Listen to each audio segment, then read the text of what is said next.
Well, good morning, everybody, and welcome on behalf of the Department of Education. This is a momentous day. I was talking with my wife last night and counting. I think this is my 25th year in the state of Iowa in education.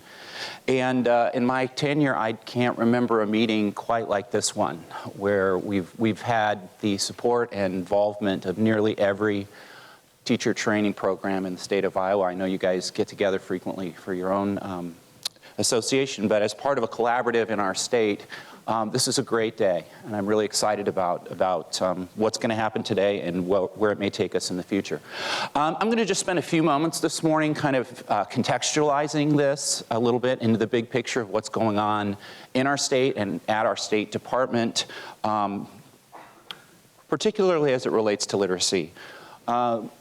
I'm going to start out by asking you, because I know quite a few people in the room, and I know that this room is full of many years of experience in the state of Iowa, and I'd like you to start out by just turning to a shoulder partner, and I'd like you to think about your career in Iowa, and I'd like you to think about your experience with the education system, and particularly as it relates to literacy. And I want you to think over the years of your experience, all of the different projects, initiatives, focuses, directions that have come from the state, have come from universities, have come from national, federal offices, focused on improving literacy results for each and every one of our kids. So I just want you to tick them off. Just think through your history and think of all of those different initiatives that you can remember. And then we're going to come back and I'm going to ask you to share out. You have 3 minutes and 23 seconds. Okay, if you could finish your sentence but not your paragraph. So what are some initiatives that we've all experienced? What are some literacy initiatives that we in Iowa participated in over the past however many years? George? Right to read. Right to read. Great. What else? Funding of reading recovery. Funding of reading recovery. Okay, absolutely. What else? Every child reads. Thank you very much. Second chance reading. Can't forget that one. Uh-huh. The Corey. Oh, I forgot that one. Yeah, oh yeah. There's that. What else? QAR. How many of you remember that one? Oh yeah. What else? Standards project. The what? Oh, that's right. New standards. Absolutely. Absolutely. What else? A bunch of them. When I was teaching, you had to be trained in PALS. PALS. Yeah. Absolutely. Peer-assisted learning strategies. What else? So many of them, right? So many of them over the years. Here's a few more. So we had Every Child Reads, Second Chance Reading. We got those two. ELA standards in the Iowa Core, right? How many versions of the Core have we had now? I think we're on our third. General education interventions, you remember those? Chapter 41 rewrite, general education interventions for kids in general ed, 1993. How many of you remember building assistance teams? Building intervention cadres, remember those? Those were focused a lot on reading. Comprehensive, who remembers the CSIPs? Comprehensive School Improvement Plans, Chapter 12 revision, you all remember that? We all had to write 4 different kinds of goals and write all of that. Sinodina, right? A lot of that's focused on literacy, right? We didn't even put reading first in here. All of those. The point of it all, the punchline in all this is we've been working on literacy for years, and we've taken lots of runs at it. And here's what we've gotten for our efforts.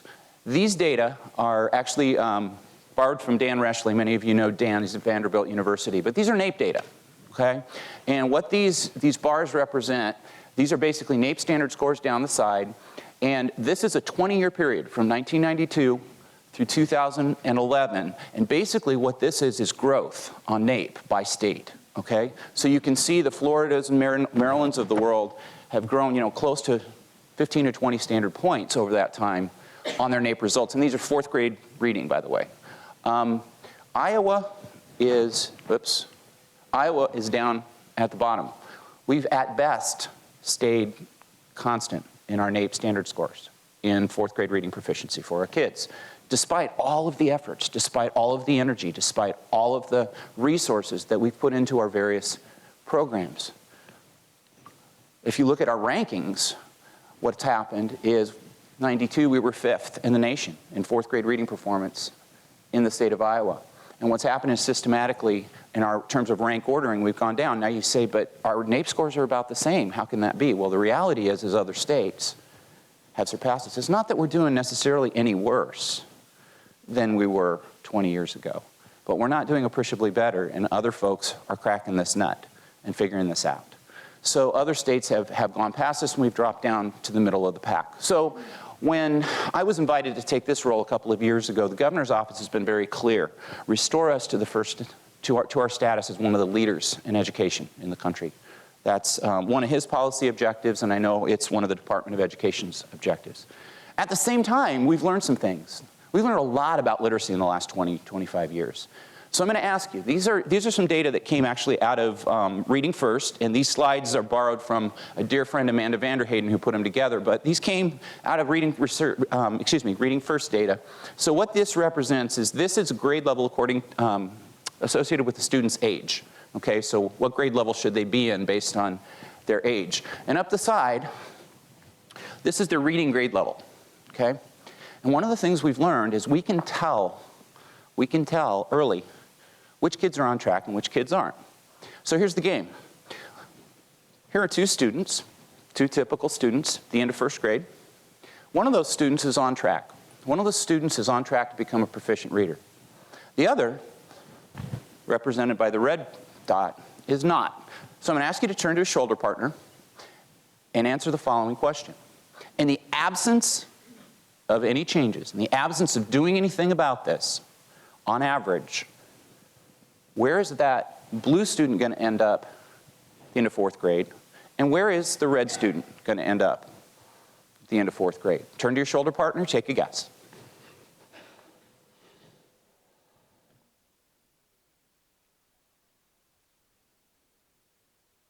I'll finish it up.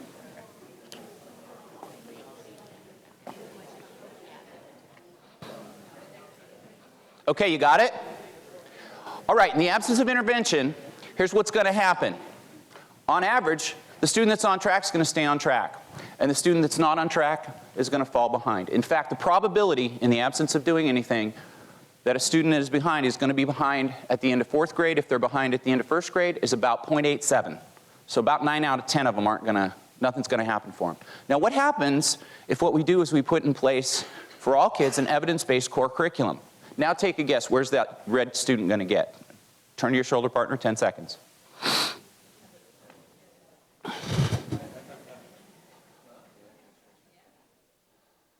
Okay, so we're going to put an evidence-based core in place. We're going to put an evidence-based core in place. We've got to get some sort of bump, right? Well, here's what you get. A little bit of a bump, okay? However, what happens now if we put an evidence-based core in place and we put differentiated instruction in place? So supplemental and intensive instruction matched to the student's instructional needs. Now what kind of a bump do we get? Turn to your shoulder partner, 10 seconds.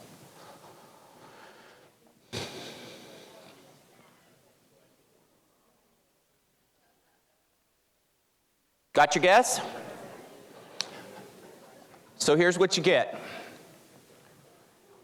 We have the technologies now to actually make a difference, and we can catch kids up. But the key, as we all know, the single best way to solve reading problems is to prevent them.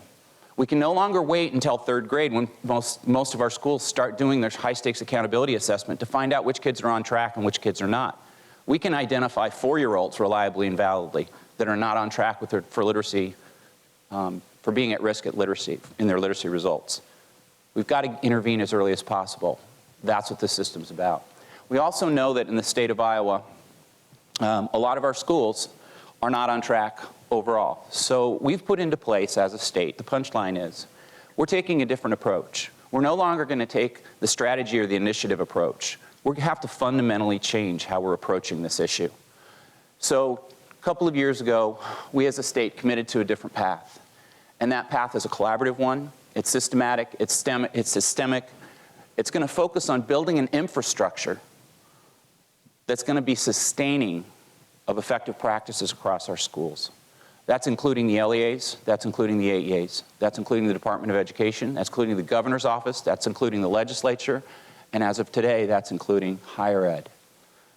It's a commitment that we're going to make, and we've made to each and every one of our kids, because 1 in 4 end to third graders in the state of Iowa are less than proficient in literacy results. That's unconscionable. We can do better, but to do it, it's going to take all of us. So, welcome to our party. Thank you very much for being here. This is a first step in what I know is going to be a long-term collaboration.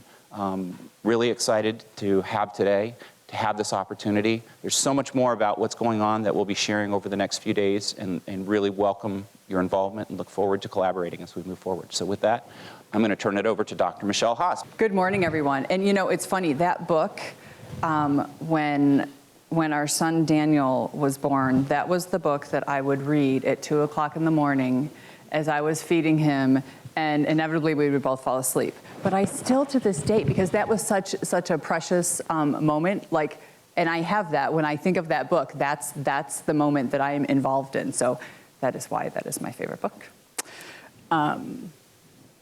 Let me just pull this up real quick. Okay, so what I'm going to do is I only have less than 15 minutes to give you a quick overview of the center, the work that we're doing, and talk a little bit about what we're going to be accomplishing today. So one of the things that I want to share first off is that, and Dave alluded to this, but Iowa really has this amazingly strong history of being leaders in the field of education.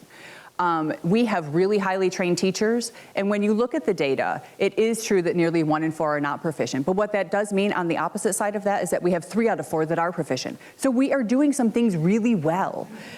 However, we can't escape the fact that we still have 1 out of 4. So when you close your eyes and you think of a kid, or you look at these kids, you have to say, which one of these kids do you want to not get through school, to not have career choices, to not be able to make choices on their own behalf because they are not equipped with the necessary literacy skills to be able to do that? The other information that I'm going to share, so kind of bouncing off of the information that Dave shared with you, this is updated NAEP intervention data from 2013. So the interesting thing that I want to bring to your attention about this is that if you look over here, so we have the US, Alabama, Iowa, what's MA? Massachusetts, and Nevada. Nevada was actually one of the school districts that I currently used to work in. So the interesting thing is, if you look back 2 decades ago where we started, right? So this is the national average, this is where we started, and this is where we currently are. When Dave alluded to that there are other states that are making far more gains than we are, we have states like Alabama that their trajectory is far greater than what we're doing. So we have to think about, lots of times we hear, well, our population's changing. The population's changing in these states too. Things are getting harder. Things are getting harder in these states too. So it really is that it's not that we're not doing well, we're not doing it enough. So we really have to figure out what we're going to do to make sure that every child in Iowa has the opportunity to be a proficient reader. So that was actually, this data was actually one of the things that drove the governor and the legislators through bipartisanship to come together and form the Iowa Reading Research Center. So it was formed during the 2012 legislative session in Senate File 2284 with continued appropriations in 2013 as well as this year. It does work under the auspices of the Department of Education. So while Dave did a really nice job saying, here's the big vision, we're part of that vision, but I'm not an employee of the Department of Education. Our dollars actually flow through the AEA Collaborative, and Grant Wood actually holds our dollars. So we aren't bricks and mortar, so you can't come visit me. Well, you could. I have a small office space, and so does my staff that's small at Grant Wood. But we actually, most of our work is done and resides on the web. So we're a web-based facility, and this is also some of the work that we do is actually face-to-face interaction. So we're not a brick and mortar system. So again, going back to, so what was the purpose? We know that we can do better. We know we absolutely have to. If we do anything for kids, we have to give them that gift of being able to be proficient readers. That is going to make all of the difference in their school careers, in their lives, and beyond. So with that, our purpose truly is to apply the current research for the development and dissemination so that we can ensure that every kid in Iowa is proficient in reading. So how do we do that? Actually, when the legislation was put forward, they were very strategic and very smart, I think, about saying, we can't do it all, but here are some top priorities that we think could get the work going. So these are the priorities. I'm going to speak to some of them specifically and gloss over some others. And I also want to mention that when the legislation was passed, it did say that the center does serve a K-12 population. However, with the early literacy legislation that was recently passed, it really does make sense, as Dave had mentioned, early intervention. If we're really going to change the trajectory for our state, it really does make sense to hone in and focus on very specific grades. So right now, the real work of the center is really at the elementary level, and I would say pre-K3 is really a more intensive focus. So some of the things that the legislation asked us to do is, so identify some reading assessments. Those assessments that you're going to be learning about today is FAST, Formative Assessment System for Teachers, as well as IGDIS, the Individual Growth and Development Indicators. The other thing that was in the initiative is saying, what about a statewide database? How can we help teachers and schools gather data in a more systematic way that it's easier to access? So if they have to collect data anyways, how about if we make it easier so that if teachers aren't spending a ton of their time digging through paperwork and filing things, they can give assessments, they can automatically have the information, they can collaborate with partners, and they can actually get back to the business of teaching. Because what is the one thing we know that is going to change students' achievement? It's the engagement with the teacher, and it is the actual amount of time that they are exposed to good instructional practices. So the other thing that we were charged to do is to look at evidence-based interventions and strategies, and the State Department, we've been collaborating with the State Department on that. There was an RFI and an RFP that went out. They will be reviewing those interventions and making that information available this summer to the field. The other thing that is really interesting, if you haven't, how many of you have already heard about the need for an intensive summer literacy program that every school district in the state of Iowa in 2017 is going to be required to have this? This is actually linked to the third grade retention.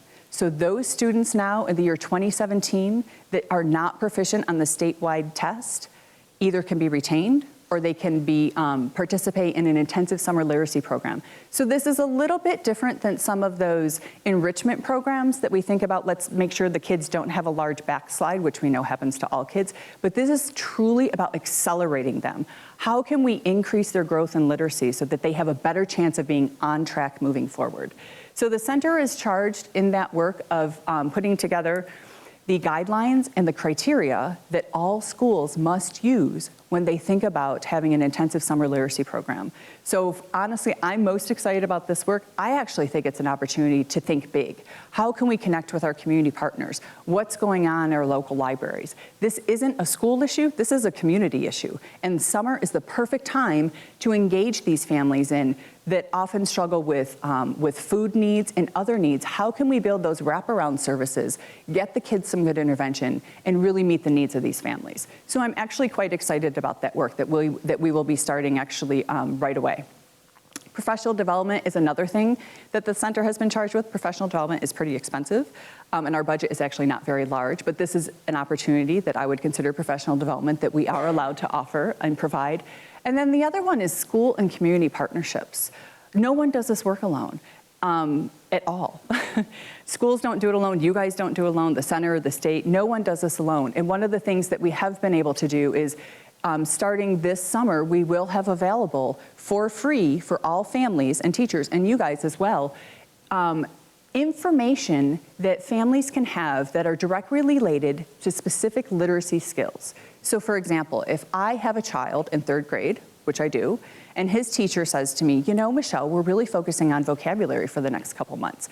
I can go to the Iowa Reading Research Center website. I can filter through family resources. I can look for third grade. I can look for vocabulary specifically. And if I'm interested in watching a video clip or reading an article or having a game to play or looking at an app, I can find all of those things right there on the website. We will be rolling that out this summer and this fall, so we're very excited about that as well. So the one thing that I think our next speaker's here, but I have 5 minutes, so I'm gonna make the Lieutenant Governor wait. Because I wanna share a story. So I want you, as I'm talking about this story, I want you to look at this map. This map actually represents the number of schools in our state that have shown, schools and non-pubs are the darker dots, that have shown an interest in engaging in the early warning system which is what you all are going to be learning about for the next 2 days, which is the assessments as well as the database system. So when I was a professor and the classes that I taught were assessment and reading, one of the things that we would do every year is that we would go meet with our local schools.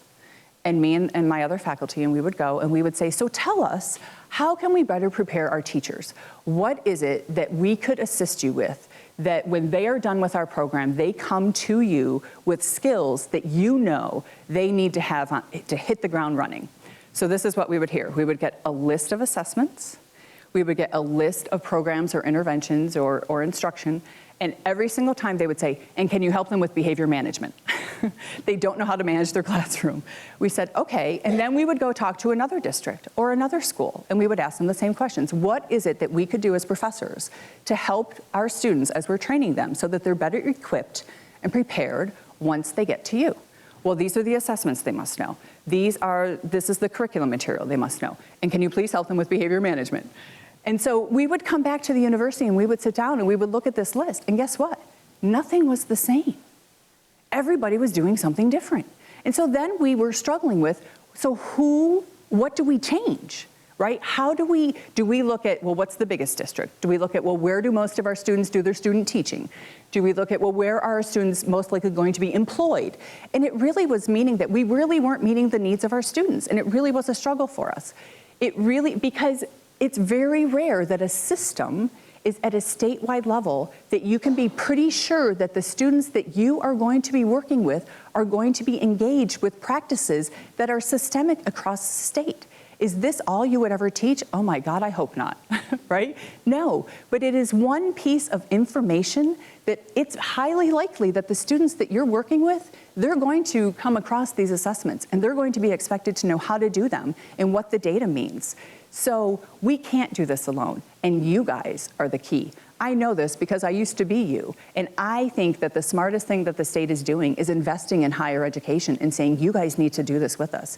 You need to be partners. We want you trained on this information, and we want you to have full access so that when you're working with your students, you can provide them this information, which will make it easier for them once they're in the schools. It's certainly a pleasure to be here with you this morning and with Dr. Dave Tilley, also the Deputy Director of the Department of Education, along with faculty representing most of our colleges and universities across our great state. This morning, I wanted to start by expressing my deep appreciation for the hard work that each of you are doing to help Iowa students learn to read proficiently before the end of third grade. You know, nearly 25% of Iowa's third graders are not reading proficiently based upon state tests.